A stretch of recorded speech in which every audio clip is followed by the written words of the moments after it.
Yang pertama dihisab di akhirat, pertama kali nanti dibangkitkan, dihisab itu adalah mujahid.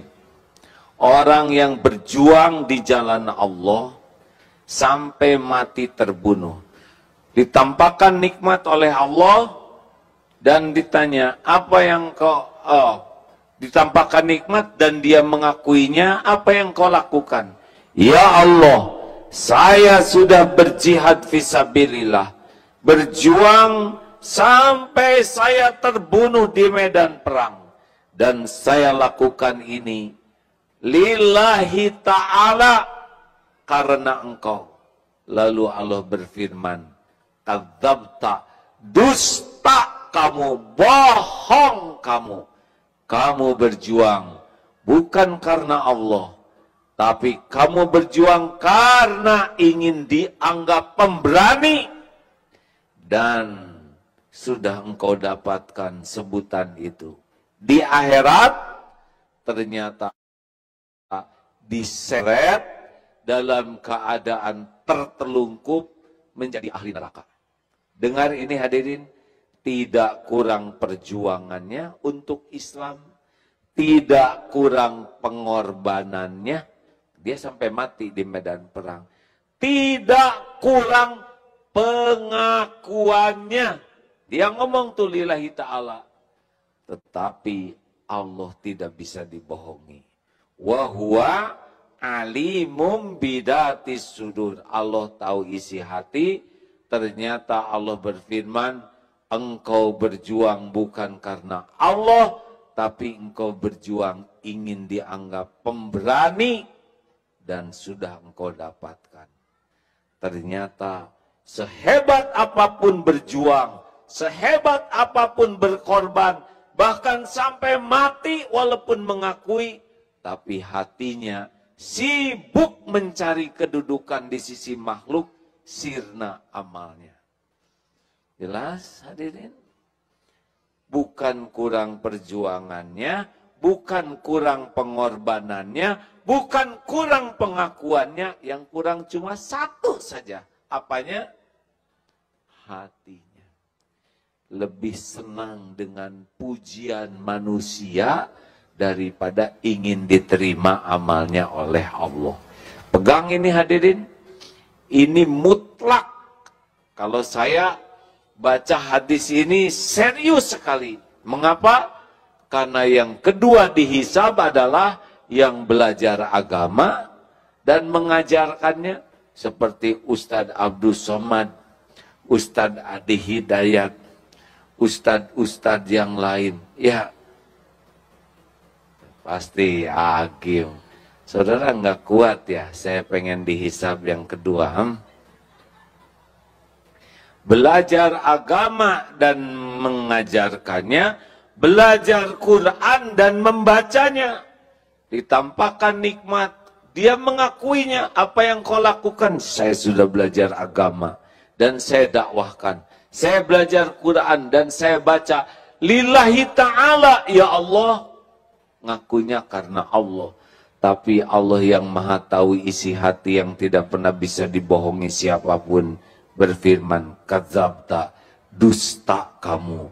Engkau belajar agama dan berdakwah karena ingin disebut alim, orang berilmu. Engkau baca Quran karena ingin disebut qari'ah, dan sudah engkau dapatkan itu di dunia. Di akhirat diseret itu ke dalam neraka. Tidak kurang ilmunya, tidak kurang dakwahnya, tidak kurang bacaan Qur'annya, yang kurang satu saja. Apanya? Niatnya. Bukan mencari keridhaan Allah, tapi cari pujian manusia. Hilang itu semua pahala. Dan yang terakhir adalah orang yang dermawan. Sedekah kemana-mana. Ketika ditanya, apa yang kau lakukan? Saya sedekah. Apapun yang kau cintai, saya sedekah. Kadzabta, dusta kamu. Engkau sedekah karena ingin disebut dermawan. Dan sudah engkau dapatkan pujian itu. dan ternyata diseret ke neraka. Bukan kurang sedekahnya, yang kurang cuma satu saja. Apanya? Niatnya. Lebih sibuk ingin pujian manusia, lebih sibuk ingin kedudukan di sisi manusia. Kenapa Allah begitu marah? Karena dia menggunakan amal hak Allah, tapi untuk dipuji manusia. Bu, mana yang bahaya? Wanita ingin kelihatan cantik, atau wanita ingin kelihatan solehah? Mana yang lebih bahaya? Jawab.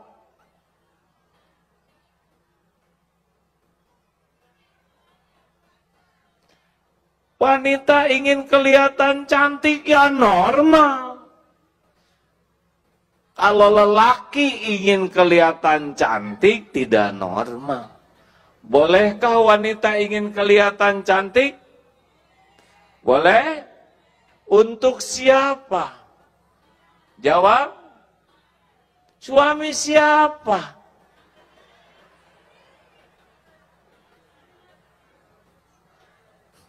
Si bapak langsung ketawa, ya.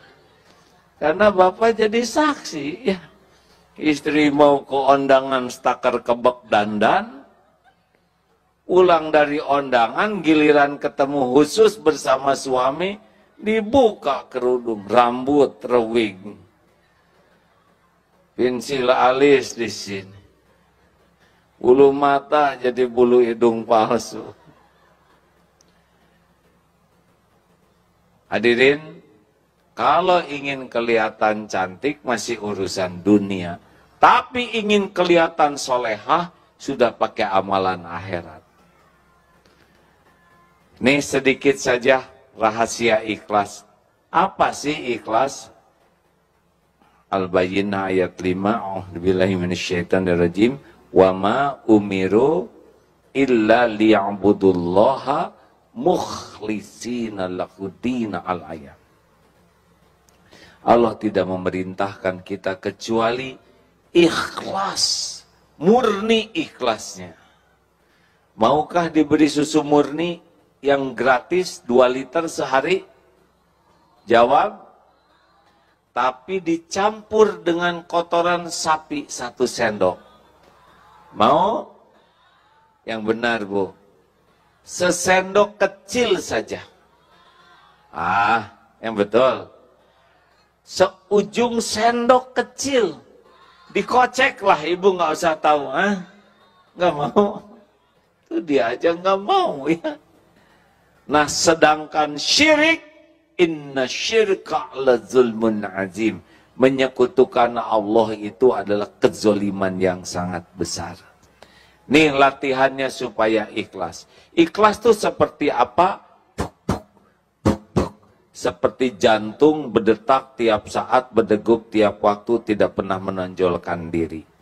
Yang sibuk menonjolkan diri adalah ambeien, jerawat, bisul, tumor, tidak ada yang enak.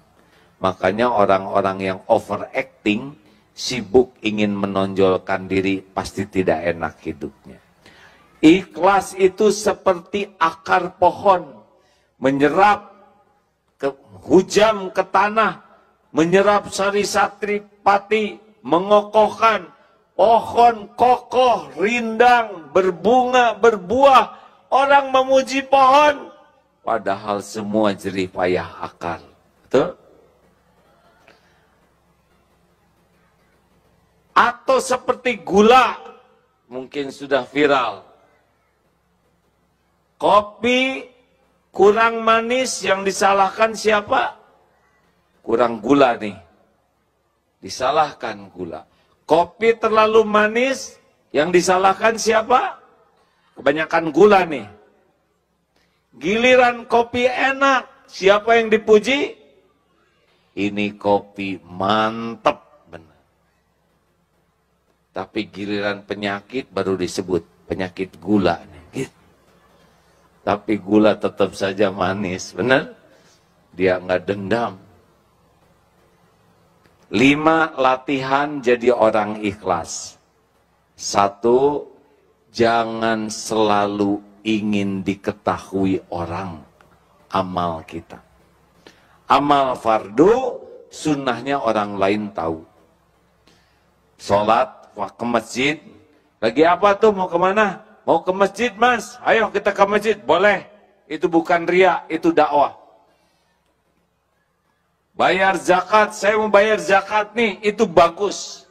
Dibuat orang lain tahu, karena itu dakwah. Syukuran haji, dengan niat agar orang lain tahu ini undangan dari Allah, boleh. Tetapi amal sunnah, tidak harus semua orang lain tahu. Tidak harus segala diposting. Jam 3 malam, bangun, langsung posting. Bangun sahabatku, bangun.